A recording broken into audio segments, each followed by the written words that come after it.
Hi friends, ఆ ఆడదొంగలిద్దరూ అవని నుంచి తప్పించుకొని పల్లవిని కలుస్తారు. ఇంకా పల్లవి వాళ్ళతో ఇలా అంటుంది, డైరెక్ట్గా ఇంటికి వచ్చారే మీరు అని అంటుంది. మీరు మాకు 2 లక్షలు ఇవ్వాలి అని దొంగలు పల్లవిని డబ్బులు డిమాండ్ చేస్తారు.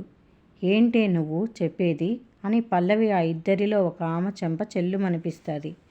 నా సొంత తోడికోడలి బిడ్డని మీ చేత దొంగతనం చేయించాను అంటే మీకు ఇంకా అర్థం కాలేదా? నా దారికి అడ్డం వచ్చిన మిమ్మల్నే కాదు, ఎవరినైనా సరే చంపేస్తాను అని ఆ దొంగలకు వార్నింగ్ ఇస్తుంది పల్లవి. ఇంకా తర్వాత పార్వతి చాలా టెన్షన్ పడుతూ ఆటోలో ఇంటికి వస్తూ ఉంటుంది. ఇంటికి వచ్చి ఆటో దిగినా కూడా ఏదో చూసినట్టు ఒక షాక్లో ఉండిపోయి ఉంటుంది. ఆ షాకులోనే ఇంటి లోపలికి వస్తుంది. వెనుకాలే పల్లవి చాలా టెన్షన్ పడుతూ పరుగు పరుగున ఇంటికి వస్తుంది. పార్వతి ఇంటికి వచ్చిందని అవని అత్తయ్య అంటూ వస్తుంది.